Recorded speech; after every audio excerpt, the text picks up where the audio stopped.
Hello everyone, upscprep.com में आपका स्वागत है और मैं हूं निमिष कपूर।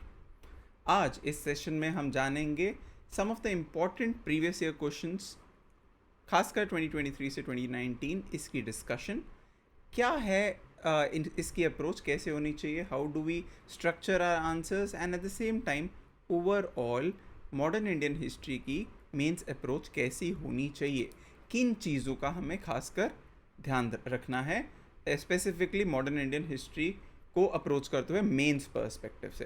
तो ये जो सेशन है खासकर उन बच्चों के लिए है जो mains oriented modern Indian history को समझना चाहते हैं।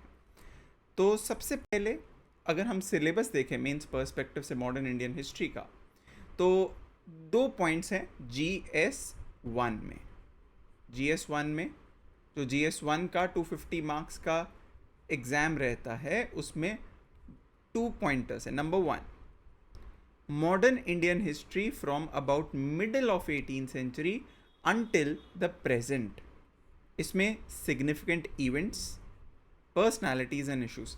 अगर आप देखें तो सिलेबस में मॉडर्न इंडियन हिस्ट्री 1750 ऑनवर्ड्स की बात की गई है। तो 1750 ऑनवर्ड्स अंटिल टुडे, इसमें पोस्ट इंडिपेंडेंस भी इंक्लूडेड है, हालांकि this is a separate point for post independence consolidation as well.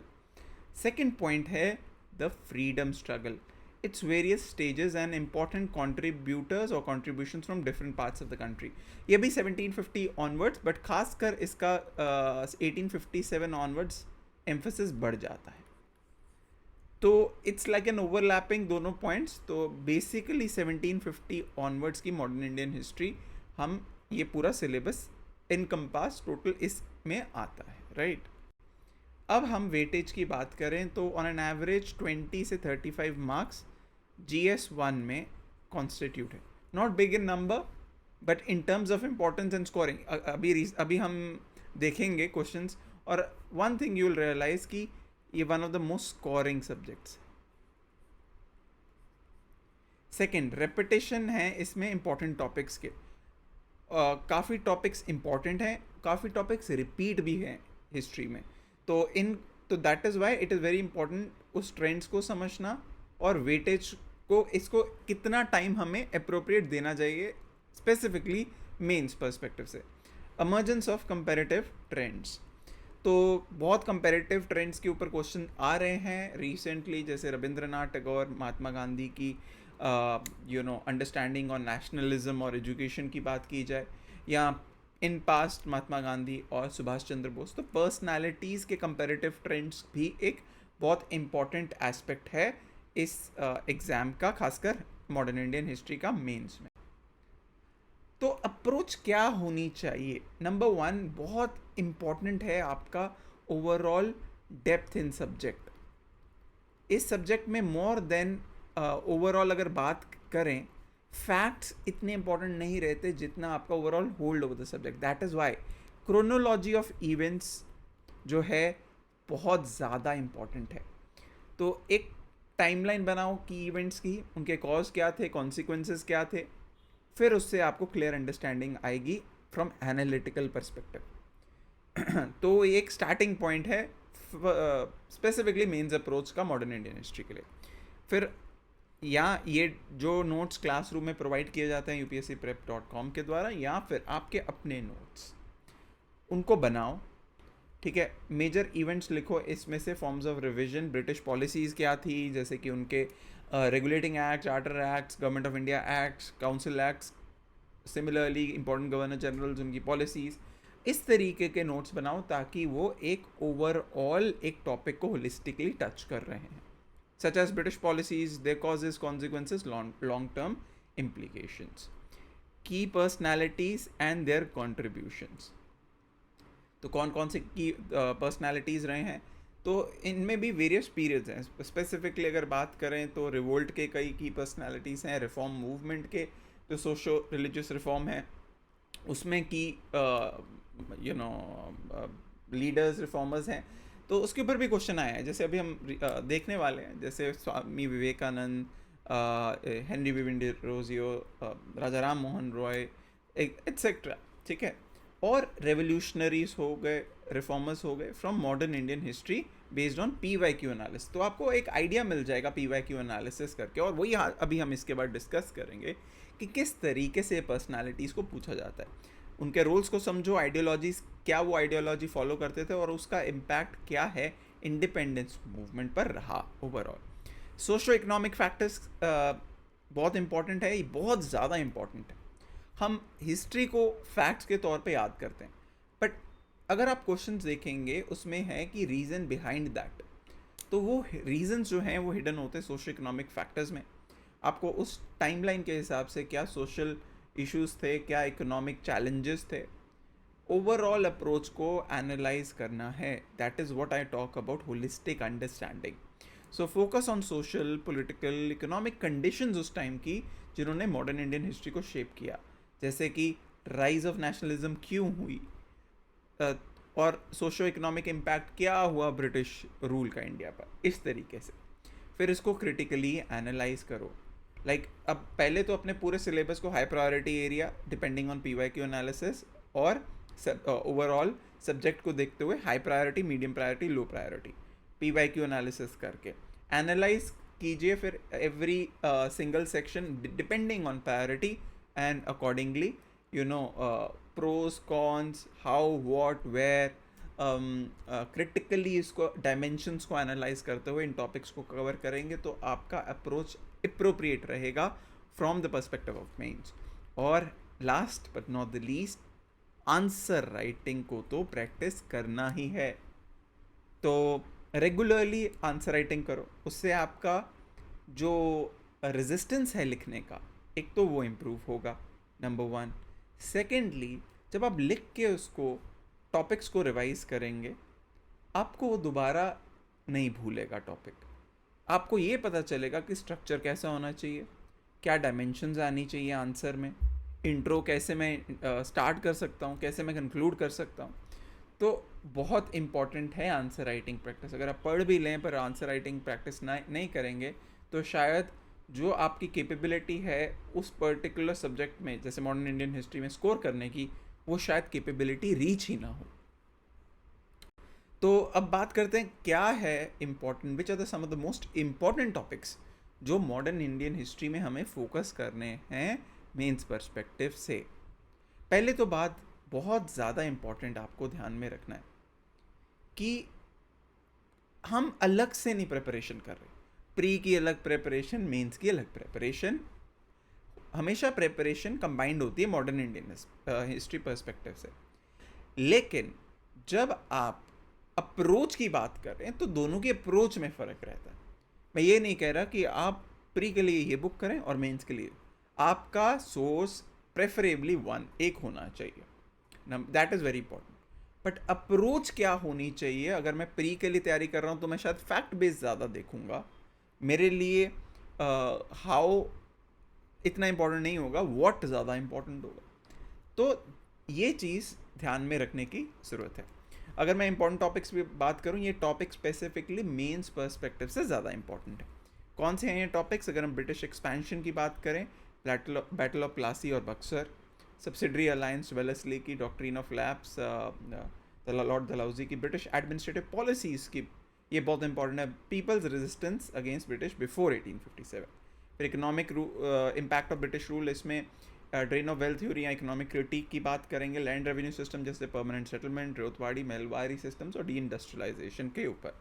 Social and cultural impact में वेस्टर्न एजुकेशन है, सोशल रिफॉर्म मूवमेंट्स हो गए, and role of Christian missionaries. Revolt of 1857 में causes, course, consequence, major leaders क्या थे और British ने कैसे सप्रेस किया इस रिवोल्ट को। इंडियन नेशनल मूवमेंट में काफ़ी अर्ली नेशनलिज्म कैसे है, अर्ली नेशनलिस्ट क्या थे, मॉडरेट्स क्या थे, एक्सट्रीमिस्ट क्या थे, मिलिटेंट नेशनलिज्म क्या था, पार्टीशन ऑफ बंगाल क्या था, स्वदेशी movement, early phase of Indian national Congress, revolutionary activities के फर्स्ट फेज को देखेंगे। गांधीयन एरा, जब महात्मा गांधी साउथ अफ्रीका से इंडिया आए तो 1915 से लेके खासकर 1917 से उनका रोल अंटिल इंडिपेंडेंस क्या था, क्या मेजर उन्होंने मास मूवमेंट्स को स्पेयर हेड किया, वो सब। कॉन्स्टिट्यूशनल डेवलपमेंट जैसे Simon Commission, Nehru report, Government of India Act 1909, 1990, 1935, round table conferences, Indian councils act, Montagu, Chelmsford reforms या फिर ऑगस्ट प्लान एट्सेट्रा, वो ये सारी चीज़ें। इंडिपेंडेंस एंड पार्टीशन में Mountbatten plan, Indian independence act, partition of India, role of key leaders और कई miscellaneous हैं जो आप स्क्रीन पे देख पा रहे हैं। ये हैं इंपॉर्टेंट टॉपिक्स जो मेंस पर्सपेक्टिव से मॉडर्न इंडिया हिस्ट्री में बहुत ज़्यादा इंपॉर्टेंट है। तो अब हम एक बार क्वेश्चंस देख लेते हैं जो मेंस में आए थे पिछले 5 साल में, 23, 22, 21, 20 और 19 में, और फिर step by step in questions की क्या अप्रोच होनी चाहिए वो देखेंगे। सो मेंस 2023 में एक क्वेश्चन था, what was the difference between Mahatma Gandhi and Rabindranath Tagore in their approach towards education and nationalism. इसी में मैंने कंपैरेटिव ट्रेंड की बात की। ये ट्रेंड एक इमर्जिंग है और कंटिन्यूस पिछले 8-10 साल में 3-4 बार आ चुका है। That is why it is important. 10 mark का क्वेश्चन था, 150 वर्ड्स लिमिट है इसकी।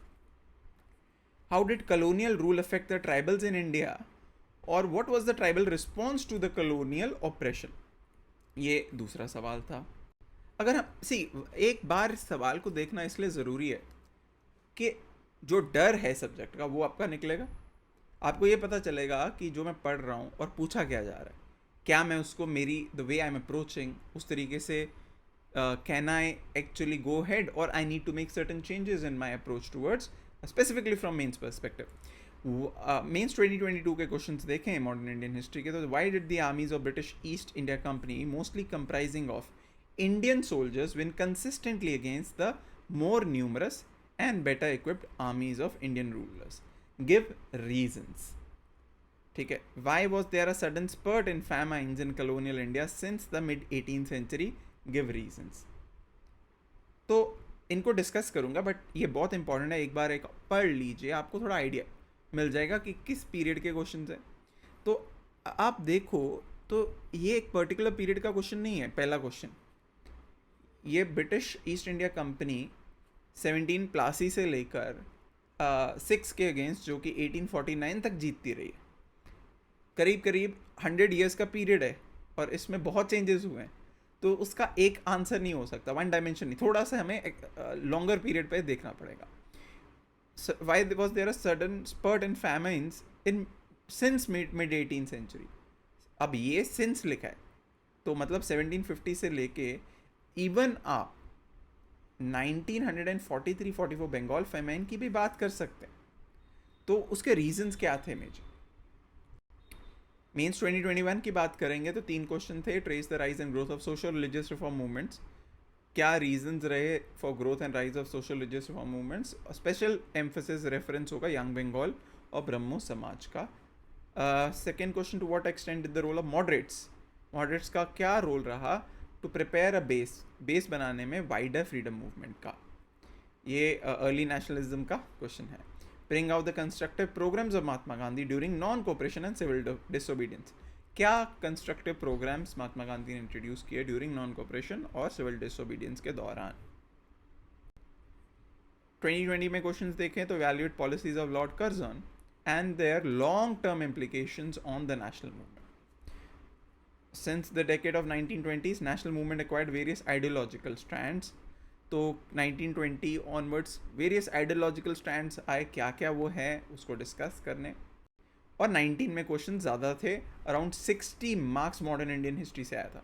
सो even though trend is around 20 to 35, but one thing make sure, UPSC suddenly can go up to 60 marks also.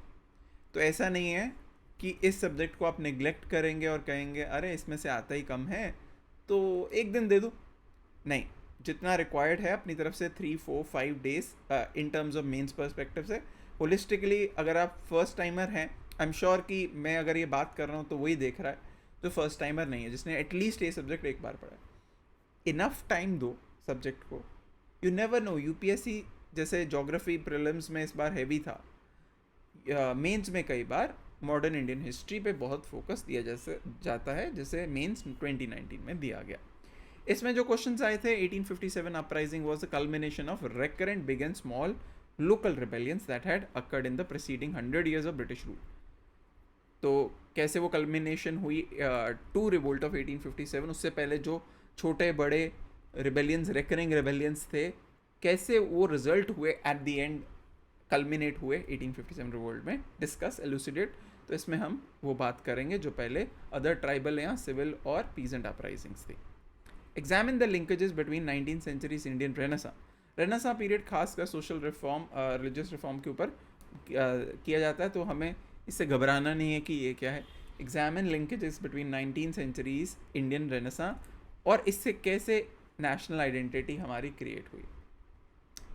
Many voices had strengthened and enriched nationalist movement during Gandhian phase. तो ये काफ़ी बड़ा phase है 1917 से लेके खासकर 1942 तक आप बात कर लीजिए। इसमें कौन कौन से बड़े लीडर हुए, और इसमें रादर देन इंडिविजुअल हम ग्रुप की बात करेंगे, वो मैं जब क्वेश्चन आएगा तब मैं डिस्कस करूँगा। assess the role of British imperial power in complicating the process of transfer of power during 1940s। कौन सी वो ब्रिटिश के प्रपोजल से लेकर, प्लान से लेकर एक्ट थे इवेंचुअली जिसने कॉम्प्लिकेट किया process of transfer of power during 1940s। तो ये थे क्वेश्चंस। अब हम आते हैं year by year, starting from the latest, that is previous year questions 2023 से शुरू करेंगे। और पहला क्वेश्चन जो 2023 का हमने देखा था, what was the difference between Mahatma Gandhi and Rabindranath Tagore in their approach towards education and nationalism. एक पहली चीज़ बहुत इंपॉर्टेंट है इस क्वेश्चन में आपको, तो दो हिस्सों में डिवाइड हो रहा है। एक तो इनके अप्रोच एजुकेशन में अलग से आप लिखेंगे, ये पहला पार्ट हो गया, और दूसरा पार्ट हो गया नेशनलिज्म में। अगर आप इसमें बहुत ज़्यादा फोकस ना भी करें इंट्रो और कंक्लूजन में, बट इन दो एरियाज़ में उनकी क्या अप्रोच थी, बस अगर आप ये बता दें 2 points ईच दोनों के लिए, वुड बी गुड इनफ। तो बहुत स्ट्रेट फॉरवर्ड क्वेश्चन है, इजी क्वेश्चन है, बट कंपैरेटिव क्वेश्चन है। मतलब अगर आप कहें कि मैं एक किताब के एक पेज में क्या ये मुझे आंसर मिलेगा, आंसर है नहीं। कोई भी किताब में आपको एक पेज पे उसका आंसर नहीं मिलेगा। आपको इसके लिए, that is Y said, wider understanding होनी चाहिए, डेप्थ होनी चाहिए कि रविंद्रनाथ टैगोर की क्या आइडियोलॉजी थी एजुकेशन पे। ये डायरेक्ट कहीं नहीं मिलेगा, बट आपको शांति निकेतन का जब आप पढ़ेंगे, ठीक है, उनके आइडियाज़ ऑन नेशनलिज्म खासकर अर्ली 1900s फर्स्ट 2 decades में पढ़ेंगे, तो आपको एक पिक्चर बनेगी कि उनकी सोच क्या थी इन दो एरियाज़ में। गांधी जी के ऊपर आपको काफ़ी वाइडर डिटेल्स मिल जाएंगे, उनके फोकस ऑन एजुकेशन और नेशनलिज्म क्या थे। Let's go into the answer. खासकर एजुकेशन की अब बात करें तो महात्मा गांधी बेसिक एजुकेशन जो था, वो उनका आइडिया था बेसिक एजुकेशन होना चाहिए जो स्किल्स पे फोकस करे and should be useful to masses, such as farming और हैंडीक्राफ्ट पे फोकस होना चाहिए। उनका नोटेबल कंट्रीब्यूशन था was promotion of Nai Talim या basic education system. Value based education पे वो बहुत ज़्यादा फोकस करते थे, ठीक है, कि जो भारतीय ही एडवोकेटेड जो ऐसा एजुकेशन सिस्टम होना चाहिए जो लिया गया हो इंडियन कल्चर और मॉरल वैल्यू से, और रिकनेक्ट करे बच्चों को, इंडियंस को अपने रिच हेरिटेज से। और पूरा जो करिकुलम है, एजुकेशन सिस्टम है, वो करेक्टर बिल्डिंग इन नेचर होना चाहिए। और सेल्फ रिलायंस की भी बात की कि जो एजुकेशन है वो एक इंसान को सेल्फ रिलायंट और सेल्फ सफिशिएंट बनाने में कामयाब हो। इसीलिए उन्होंने spinning wheel as a symbol of self sufficiency and economic empowerment को बढ़ावा दिया एक फ्रीडम स्ट्रगल में। जबकि रविंद्रनाथ टैगोर की बात करें, उन्होंने इंटरनेशनलिज्म में बहुत फोकस दिया कि हमें ग्लोबल आउटलुक रखना चाहिए, best from all the worlds देखना चाहिए। इसीलिए उन्होंने विश्व भारती यूनिवर्सिटी का शुरुआत की ताकि इंडियन ट्रेडिशंस को इंटरनेशनल वैल्यूज से कंबाइन किया जाए।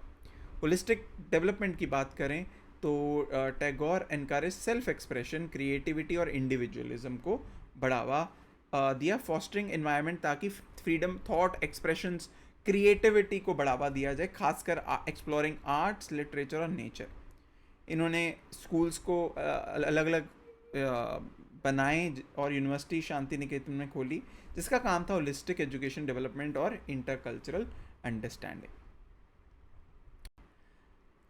तो अगर हम नेशनलिज्म की दोनों लीडर्स की बात करें तो महात्मा गांधी नॉन वायलेंस पे फोकस थे, और उन्होंने कहा था कि जो नेशनल मूवमेंट है वो हमें नॉन वायलेंस को पहले रखते हुए, प्रायोरिटाइज करते हुए जीतनी है।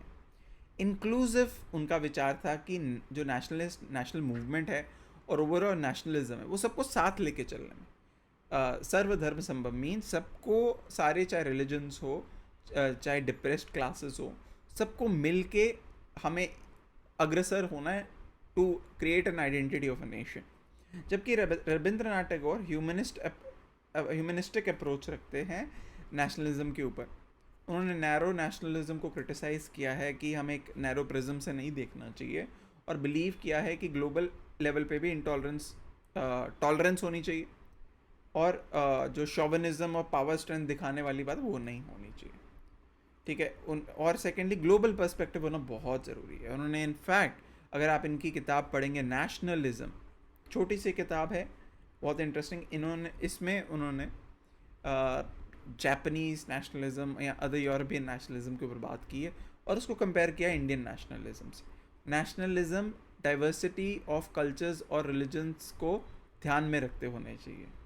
उनका इंटरनेशनल पर्सपेक्टिव था, और ग्लोबल कोऑपरेशन और अंडरस्टैंडिंग की नेशनलिज्म में बात की गई है। अगर हम बात करें तो Rabindranath Tagore ideology is very close to वासुधैव कुटुंबकम, द वर्ल्ड जो है is one big family. Okay, question 2 बात करें 23, how did colonial rule affect tribals in India, और what was the tribal response to the colonial operation. कैसे कॉलोनियल रूल ने tribals को अफेक्ट किया इंडिया में, ये पार्ट 1 है क्वेश्चन का, सिंपल क्लियर। और दूसरा है what was tribal response, tribal response क्या था। मतलब इसमें तो आप स्ट्रेट अवे पॉइंट्स लिखेंगे कि कॉलोनियल रूल अफेक्ट क्या हुआ, सेकंड में ट्राइबल रिस्पॉन्स, हाँ मूवमेंट्स हुई, कौन कौन सी मूवमेंट्स हुई, क्या क्या उन्होंने किया। Let's see impact of colonial rule क्या था ट्राइबल्स पे।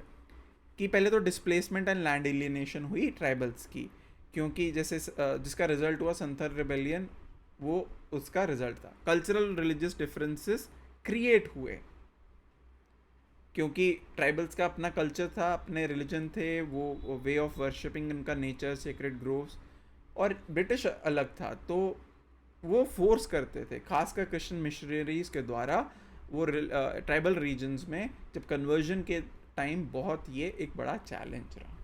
सोवरेनिटी एंड ऑटोनमी, जो एक ट्राइबल्स थे वो अपने इंडिपेंडेंट आइडेंटिटी, इंडिपेंडेंट तरीके से वो रहते थे, बट ब्रिटिश जब आए कॉलोनियल रूल, उन्होंने उनके सेल्फ गवर्नेंस सिस्टम को थ्रेटन किया, और उनको सोवरेनिटी, जो वो इंडिपेंडेंट थे, वो ख़त्म हो गई। ठीक है, सोशल डिसइंटीग्रेशन, जो नए लॉज आए तो वो ट्राइबल कस्टम्स और सोशल स्ट्रक्चर्स को उन्होंने ख़त्म किया, जैसे इंडियन पीनल कोड और ब्रिटिश लीगल सिस्टम, ये ट्राइबल जस्टिस सिस्टम को ओवर रूल करके इम्प्लीमेंट किए गए। प्रोटेक्शन ऑफ फॉरेस्ट राइट्स, तो कई ऐसे एक्ट्स लाए गए, प्रोटेक्शन फॉरेस्ट एक्ट 1865 और इंडिया फॉरेस्ट एक्ट 1878, जिसने रिस्ट्रिक्ट किया ट्राइबल्स को कि वो फॉरेस्ट लैंड को कम से कम यूज़ कर सकें, हंटिंग कम करें, गैदरिंग कम करें, एग्रीकल्चर प्रैक्टिसेस जो कि जूम जैसे, वो रिस्ट्रिक्शंस लगाई गई। अब ट्राइबल रिस्पॉन्स क्या था, इन्होंने आर्म्ड रिबेलियन की, जैसे कि हमने संथल रिबेलियन में देखा।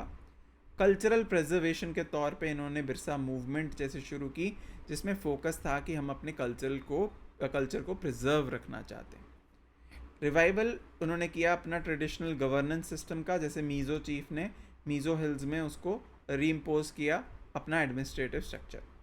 पार्टिसिपेशन की इन्होंने नेशनल मूवमेंट से अपने मूवमेंट्स को जोड़ा, जैसे कि उन्होंने क्विट इंडिया मूवमेंट और सिविल डिसोबीडियंस मूवमेंट में कई हिस्सों में पार्टिसिपेट किया, जैसे बारदौली सत्याग्रह 1928, जहाँ ट्राइबल कम्युनिटीज़ ने भी हिस्सा लिया।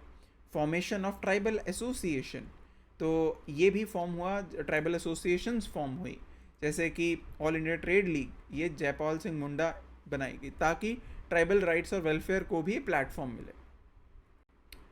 अब 2022 के क्वेश्चंस हम देखेंगे, और 2022 में पहला क्वेश्चन था, why was there a sudden spurt in famines in colonial India?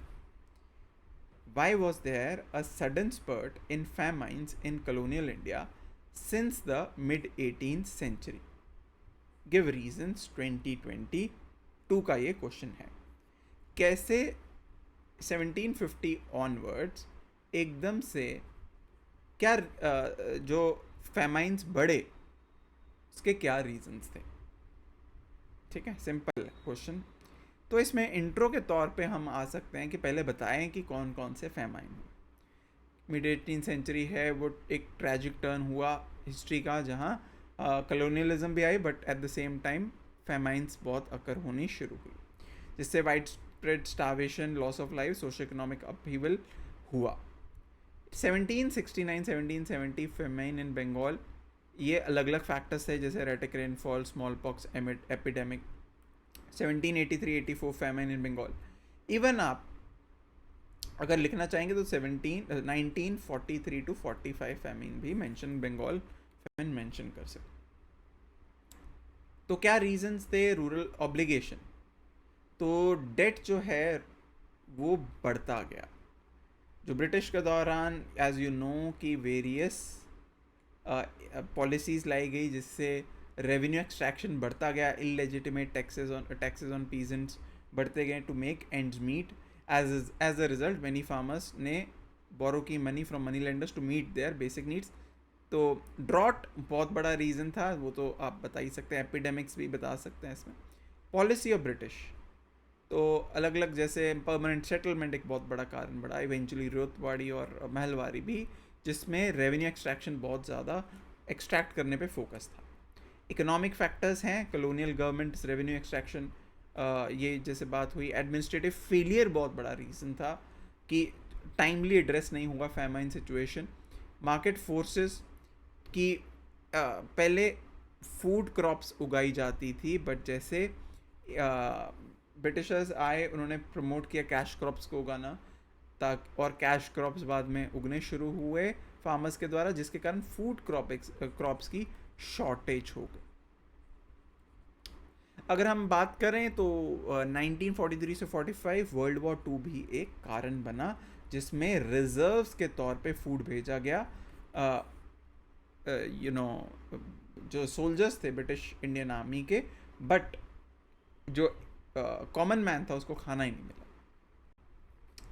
Second question है, why did the armies of British east India company mostly comprising of Indian soldiers? बात है इस क्वेश्चन में, सबसे पहले अगर बात करें ब्रिटिश ईस्ट इंडिया कंपनी की आर्मी जो कि मोस्टली कंप्राइज कर रही थी इंडियन सोल्जर्स, फिर भी वो कैसे कंसिस्टेंटली जीते अगेंस्ट मोर न्यूमरस, ज़्यादा नंबर और बेटर इक्विप्ड आर्मी से जो इंडियन रूलर्स थे। मतलब एक तो इंडियन सोल्जर्स थे British Indian army company army के पास, ईस्ट इंडिया कंपनी, फिर भी वो बेटर इक्विप्ड और better bigger आर्मीज of Indian rulers से कैसे जीते, इसके ऊपर गिव रीजंस, बस रीजंस की बात की गई। अगर मैं डायमेंशंस की बात करूँ, इनमें ये डायमेंशंस आपको लेके आने हैं।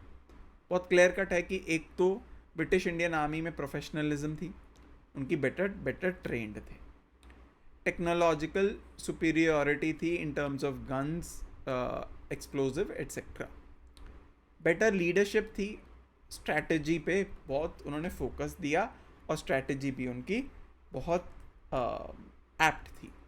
उन्होंने अलायंसेस क्रिएट किए और डिप्लोमेसी को यूज़ किया, जैसे कि फॉर एग्जांपल उन्होंने अवध के साथ था ताकि उनको रिंग फेंस के तौर पे उनको प्रोटेक्शन मिले, बफर स्टेट के तौर पे। Eventually over the period of time उन्होंने सदर्न स्टेट्स में इतनी डिप्लोमेसी के लिए, जिससे मराठास और निज़ाम के साथ कई बार, स्पेशली एंग्लो मैसूर वॉर में सेकंड, थर्ड, फोर्थ में उनको अपने साथ रखा, जो कि बहुत हेल्पफुल रही मैसूर को ओवरथ्रो करने में। अलाइंसेस क्रिएट किए प्रिंसली स्टेट्स के साथ, राइट। इनकी पॉलिसीज़ थी, जैसे आप सब्सिडरी अलायंस पॉलिसीज़ है, उससे भी जो फंडिंग थी उन आर्मीज़ को रन करने के लिए, वो उनको कंटिन्यूस सपोर्ट मिलता रहा। डिवाइड एंड रूल पॉलिसी भी एक बहुत इंपॉर्टेंट है कि जो ओपोनेंट्स हैं उनको डिवाइड एंड रूल पे डिवाइड कर दिया गया। लॉजिस्टिक्स एंड नेवल सपोर्ट, इसका सबसे बड़ा एग्जांपल तो आप प्लासी में ही देखेंगे, जब कितनी जल्दी रीइंफोर्समेंट्स को मद्रास से कलकत्ता भेजा गया। और इवन लॉजिस्टिक्स और नेवल सपोर्ट इसलिए भी बहुत बड़ा है कि even Mughals eight there peak couldn't compete with the naval forces of the company. Economic resources की बात करें तो इनके पास बेटर इकोनॉमिक रिसोर्सेज थे क्योंकि ये कंपनी थी और इनको कंटिन्यूस फंडिंग मिल रही थी from their shareholders, right.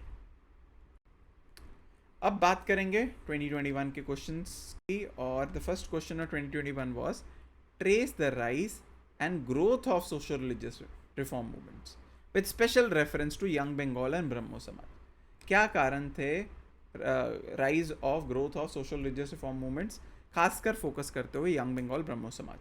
मैं इन्हीं दोनों पे फोकस करूंगा, बट आप इंट्रो में trace the rise growth of social religious reform movements एक ब्रीफली मेंशन करके directly jump into young Bengal and Brahmo Samaj. Okay, तो यंग बंगाल मूवमेंट की बात करें, डेरोजियंस भी जाना जाता था ये मूवमेंट, जिसने Henry Louis Vivian Derozio 1809 to 31 द्वारा फाउंड की गई। ये movement emerged as a response, ये रिस्पॉन्स ऑफ सोशल और रिलीजियस ऑर्थोडॉक्सी उस टाइम जो प्रेवलेंट थी भारत में, और यंग बंगाल मूवमेंट प्रमोट कर रही थी वेस्टर्न एजुकेशन को, रैशनलिज्म को, मॉडर्निटी को among Indian youth. Derozians deeply influence थे आइडियल्स ऑफ लिबर्टी, इक्वालिटी और फ्रेटर्निटी से, और growth of young Bengal movement was attributed to its members active participation. तो मतलब सिंपल फॉरवर्ड आप अपनी किताब में भी पढ़ेंगे, आपको यंग बंगाल मूवमेंट का स्ट्रेट फॉरवर्ड आंसर मिलेगा। अगर मैं ब्रह्मो समाज की बात करूं, तो ब्रह्मो समाज राजा राम मोहन रॉय द्वारा 1828 में इट वाज फाउंडेड। अगेन ये प्राइमरली फोकस था to purify Hinduism from by eliminating superstitions, caste discrimination और अदर सोशल इविल्स। मोनोथीज्म को प्रमोट करता था, रैशनलिज्म एंड रिलीजियस प्रैक्टिसेस को प्रमोट करता था। मूवमेंट एम्फेसाइज्ड ऑन एजुकेशन पे भी इंपॉर्टेंस दी गई, पर्टिकुलरली विमेन एजुकेशन पे, और हाउ टू एम्पावर और अपलिफ्ट देयर सोशल स्टेटस। इसमें अदर प्रोमिनेंट जो रिफॉर्मर्स हिस्सा थे देवेंद्र नाथ टैगोर और केशव चंद्र सेन। तो इस तरह आप ब्रह्मो समाज के इंपॉर्टेंस को बता सकते हैं। Second question, to what extent did the role of moderates, moderates का क्या रोल था to prepare a base for the wider freedom movement. Comment, आप दोनों पॉजिटिव नेगेटिव में बता सकते हैं कि उनका टू व्हाट एक्सटेंट, उनका बता सकते हैं यहाँ लिमिटेड था क्योंकि इतना ही उन्होंने किया, यहाँ एक एक्सटेंसिव एक्सटेंट बता सकते हैं। यूजुअली इस क्वेश्चन में जो है आप ये बताएंगे कि उनका रोल सफिशिएंट था इनिशियली, हाँ, बट एक टाइम पर आकर वो सैचुरेट हुआ, जिससे मतलब जो कॉन्स्टिट्यूशनल वे था, जो 1907 सूरत स्प्लिट के बाद जो डिवाइड हुई, वो एक बहुत बड़ा प्रॉब्लम था मॉडरेट्स के ओवरऑल अप्रोच पर। तो role of moderates achieving their objectives, क्या उनका मॉडरेट अचीविंग देयर ऑब्जेक्टिव क्या? नंबर 1, बिल्डिंग कांग्रेस, कांग्रेस को उन्होंने बनाया स्ट्रॉन्ग। पॉलिटिकल अवेयरनेस क्रिएट की through mass newspaper, pamphlet, public speeches देकर। कॉन्स्टिट्यूशनल रिफॉर्म्स पे उन्होंने काफ़ी एग्रेसिवली पुश किया, खासकर इंडियन पार्टिसिपेशन गवर्नेंस में बढ़ाने के लिए, सिविल लिबर्टीज़। तो अगर हम 1892 का, खासकर 1892 का इंडियन काउंसिल एक्ट देखेंगे, वो एक बहुत बड़ी अचीवमेंट थी मॉडरेट्स की। ऑपोजिशन टू कॉलोनियल पॉलिसीज़, इन्होंने क्रिटिसाइज़ किया ऑप्रेसिव कॉलोनियल पॉलिसीज़ और इकोनॉमिक क्रिटिक को बताया। जैसे दादा भाई नौरोजी हैं, उन्होंने कैसे ब्रिटिश इकोनॉमिक ड्रेन कर रहा है इंडिया के, उसके ऊपर उन्होंने बताया, बात की। नेशनल यूनिटी उन्होंने क्रिएट की, आइडिया ऑफ नेशनलिज्म, एक भारत एक देश है जहाँ हम एक एक देश को बनाने के लिए इकट्ठे काम कर रहे हैं। तो they aim to forge national unity, regional और रिलीजियस डिवाइड के को ओवरकम करते हुए। डिप्लोमेटिक एंगेज किया उन्होंने ब्रिटिश गवर्नमेंट के साथ, जिसमें उन्होंने डिस्कशंस, नेगोशिएशन और पिटिशंस के द्वारा रिफॉर्म्स लाए कॉलोनियल फ्रेमवर्क में। तो अगर दूसरी डायमेंशन की बात करें, तो अगर लिमिटेशंस की उनके किस लिमिट तक वो थी, इश्यूज और challenges in moderates ways during freedom movement. Moderation और ग्रेजुअलिज्म, और उनका अप्रोच बहुत मॉडरेट था, और रेडिकल एलिमेंट्स, रेडिकलिज्म में वो बिलीव नहीं करते थे। उनके ऑब्जेक्टिव बहुत लिमिटेड थे कि कॉन्स्टिट्यूशनल रिफॉर्म के द्वारा और इंडियन पार्टिसिपेशन के द्वारा हम कॉलोनियल रूल्स में, तो complete rejection of colonial rule उन्होंने नहीं की। उन्होंने सिर्फ कॉन्स्टिट्यूशनल मेजर से कॉन्स्टिट्यूशन में ही बदलाव लाने की कोशिश। मास मोबिलाइजेशन में उन्होंने बहुत मास मोबिलाइजेशन नहीं की, जैसे महात्मा गांधी फॉर एग्जांपल। तो वो सिर्फ और सिर्फ एजुकेटेड एलीट को टारगेट करते थे ताकि वो आगे मासेस को बताना शुरू करें। डिविजन्स ऑफ फैक्शनलिज्म थे with in Congress at that time, moderates में वो नज़र आए। और इम्पैक्ट ऑफ रिप्रेसिव मेजर, जब भी रिप्रेसिव मेजर होते थे तो moderates ability to achieve their goals वो बिकेम लिमिटेड। थर्ड क्वेश्चन जो है, bring out constructive programs of Mahatma Gandhi during non-cooperation movement and civil disobedience movement? ये 2021 का थर्ड क्वेश्चन। इसमें उन्होंने कंस्ट्रक्टिव प्रोग्राम जो शुरू किए वो प्रमोशन ऑफ खादी, इसमें आप बताएंगे क्या इसमें दोनों मूवमेंट्स में कैसे उन्होंने प्रमोट की खादी। विलेज इंडस्ट्रीज़ को प्रमोट करने की बात की, एजुकेशन और स्वदेशी पे फोकस किया, विमेंस एम्पावरमेंट पे बहुत ज़्यादा फोकस था, रिमूवल ऑफ अनटचेबिलिटी खासकर during the time of civil disobedience, और उसके बाद विलेज स्वराज क्रिएट करने की, ताकि पंचायती राज पे बहुत उन्होंने एम्फेसिस दी। 2020 के प्रीवियस ईयर क्वेश्चंस देखेंगे, और इसमें पहला क्वेश्चन है evaluate the policies of Lord Curzon and क्या था, मतलब इवैल्यूएट करो पहले तो आप पॉलिसीज़ क्या और उसको इवैल्यूएट करो और उसका इम्प्लीकेशन नेशनल मूवमेंट। तो पॉलिसीज़ थी जैसे कैलकाटा कॉरपोरेशन एक्ट 1899, तो इस एक्ट के अंडर जो number of elected representatives to Calcutta corporation थे वो कम किए गए थे। इसका एम ये हुआ कि सेल्फ गवर्नेंस और सेल्फ इंटरेस्ट, इंडियंस के सेल्फ गवर्नेंस को डिप्राइव किया गया, यूरोपियन इंटरेस्ट को बढ़ावा दिया गया। इससे ये हुआ कि true nature of British imperialism नज़र आई कि इंडियंस को कम से कम गवर्नेंस में लाना है। बंगाल पार्टीशन 1905, इससे डिवाइड एंड रूल पॉलिसी नज़र आई कर्जन की, और इसका लॉन्ग टर्म ये इम्पैक्ट हुआ कि again the nature of British was basically to divide India on the religious lines. Ancient monuments prevention act 1904, इसमें जो है interference of the government in preserving the ancient monuments in the lieu of in the pretext of that कि हम इसको बचा के रखेंगे, but कहीं ना कहीं वो ब्रिटिश इंटरफेयर कर रहे थे जो फैमिलीज़ या सालों से if not hundreds of years से जो प्रोटेक्ट करती आई हैं मॉन्यूमेंट्स, उनसे वो राइट छीना गया।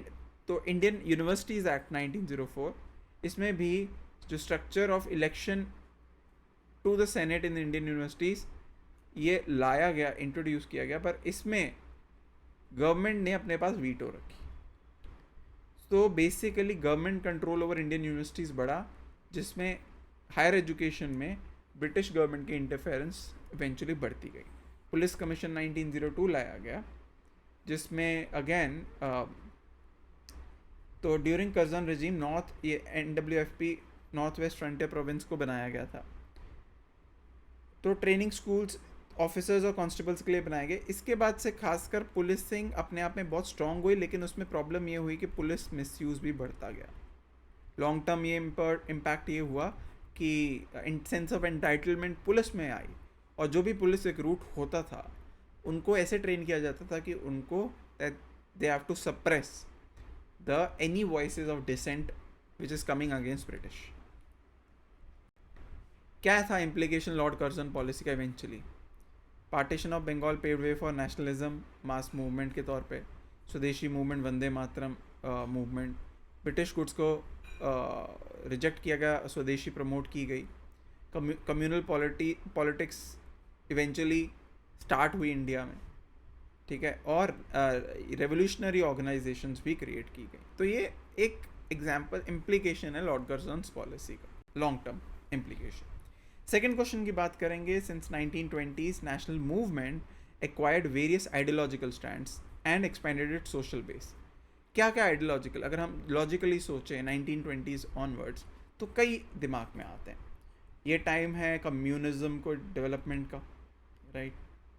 कांग्रेस सोशलिस्ट पार्टी मतलब सोशलिज्म और Congress socialist party, revolutionary activities बढ़ रही है, ट्रेड यूनियनिज्म है, ये सारे आइडियोलॉजिकल स्टैंड्स और इसका सोशल बेस बढ़ा इस दौरान। तो इस लेट्स डिस्कस क्या क्या थे। रेवोल्यूशनरी नेशनलिज्म, भगत सिंह पंजाब नौजवान सभा, कम्युनिज्म जो बात की, कम्युनलिज्म बढ़ा, डिवाइड एंड रूल की इतना इम्पैक्ट हुआ। खासकर अगर आप देखेंगे तो पोस्ट 1922 कम्युनलिज्म, जैसे कि खिलाफत आंदोलन ख़त्म हुआ उसके बाद तो कम्युनलिज्म बढ़ता ही गया।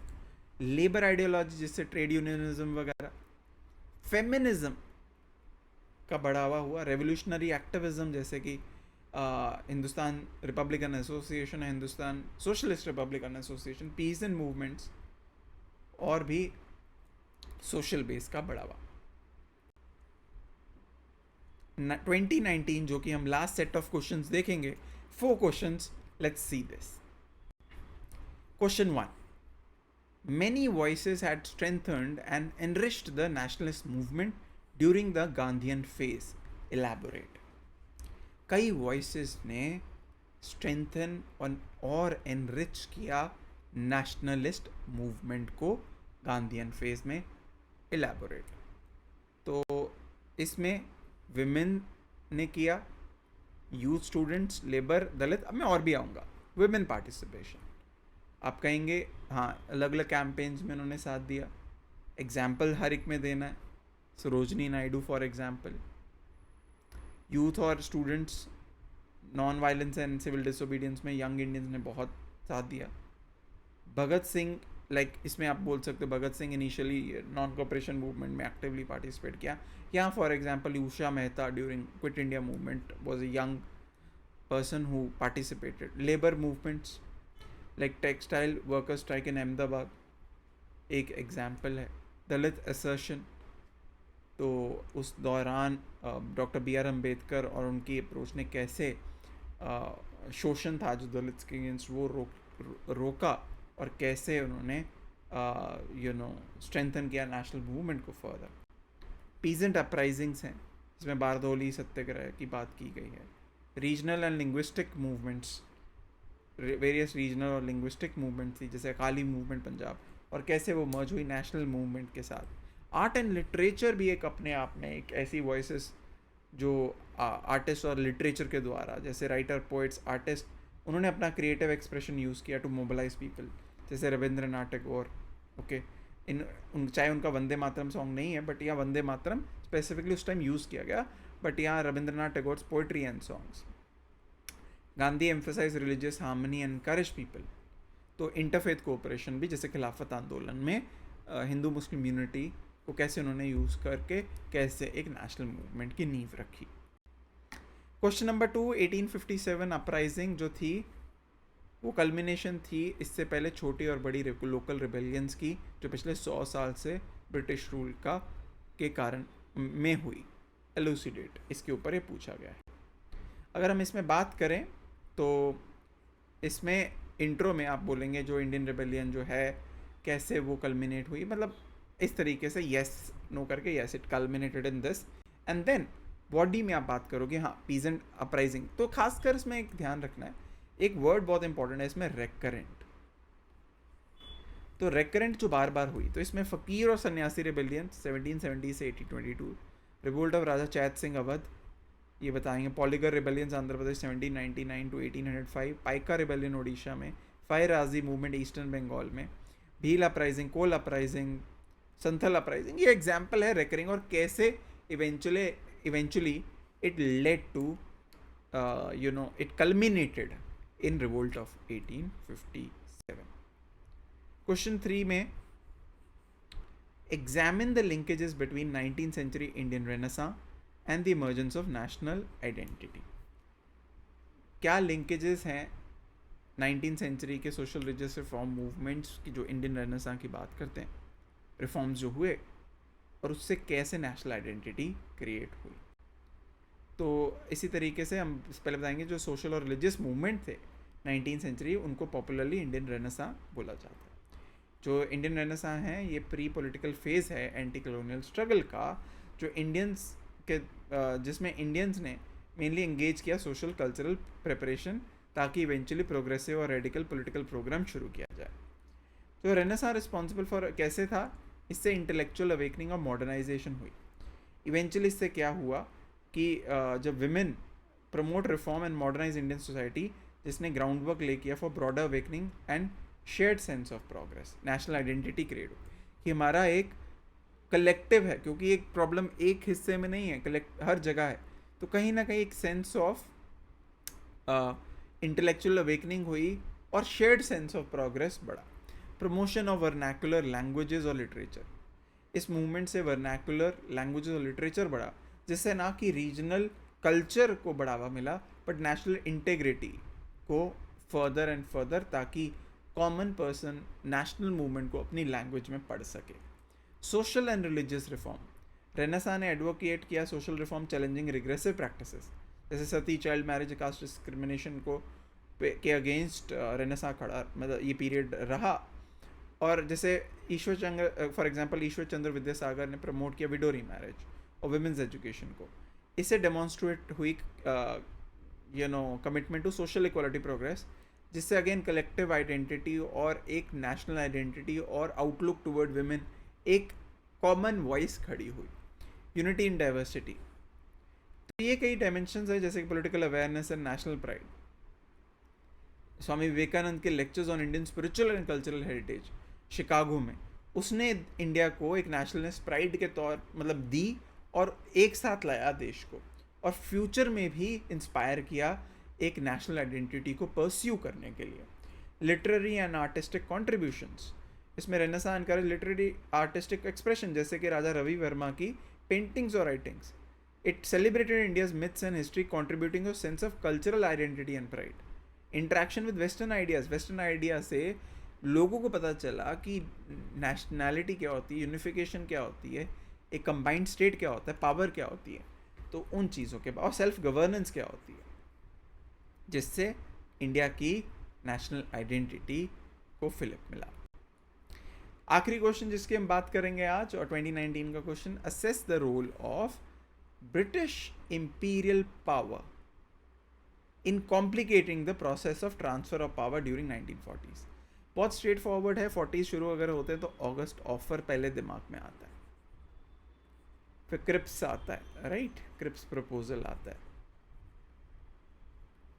वेवल प्लान आता है, कैबिनेट मिशन प्लान आता है, ओके, एटलीस्ट स्टेटमेंट आती है, फिर माउंटबेटन प्लान आता है। तो आप उसकी खासियत कैसे उसने कॉम्प्लिकेट किया ट्रांसफर ऑफ पावर को, वो आप बताएंगे। फॉर एग्जांपल ऑगस्ट ऑफर, इसमें लॉर्ड लिनलिथ गो ने प्रपोज किया था creation of constituent assembly after war and dominion status creation created opposition among Indian leaders, क्योंकि इसमें सिंबलाइज की ब्रिटिश की जो अनविलिंगनेस है टू ग्रांट कंप्लीट इंडिपेंडेंस, क्योंकि डोमिनियन स्टेटस की बात की गई थी। फर्दर क्रिप्स मिशन में भी डोमिनियन स्टेटस की बात की गई थी अगेन, और सेकेंडली जो प्रेशर बढ़ रहा था वॉर में ब्रिटिश के अगेंस्ट, ब्रिटिश चाहता था कि हमें कोऑपरेशन मिले इंडियन, बट वो नहीं मिली, बट क्योंकि डोमिनियन स्टेटस को कंटिन्यू रखा as a under this Cripps mission, जो ना मंजूर थी इंडियंस को। वेवल प्लान, ये प्रपोजल जो है अनाउंस किए गए थे to solve constitutional questions. It try to reduce status of Congress as Hindu party and provide veto power दिया गया बेसिकली माइनॉरिटीज जैसे मुस्लिम लीग को, कि आपकी मर्जी का बगैर ये जो है नया कॉन्स्टिट्यूंट असेंबली नहीं बनेगी, नया देश पार्टीशन नहीं, मतलब एक नेशन नहीं बनेगा। बेसिकली डिवाइड एंड रूल एक पीक पे थी यहाँ, dividing nature of British and created drift among leaders and government. Cabinet mission जो था, इसमें कॉम्प्लिकेशंस थी कि 3 टियर में डिवाइड किया जाएगा, प्रोविंसेस, प्रोविंशियल ग्रुपिंग्स और सेंटर को। और इसमें even though both Nehru Jinnah eventually refuse to accept, lord Wavell authorised cabinet with Nehru. इसमें एक इंटरिम गवर्नमेंट ज़रूर बनाई गई, बट जिसमें मुस्लिम लीग ने इनिशियली हिस्सा नहीं लिया, फिर बाहर पहले ज्वाइन किया, फिर छोड़ा, फिर इवेंचुअली आए। लेकिन उस टाइम पे बहुत ज़्यादा राइट्स होने लगे, क्योंकि इससे कैबिनेट मिशन के बाद डायरेक्ट एक्शन डे मुस्लिम लीग ने शुरू किया, जिससे all over the country rights हुए।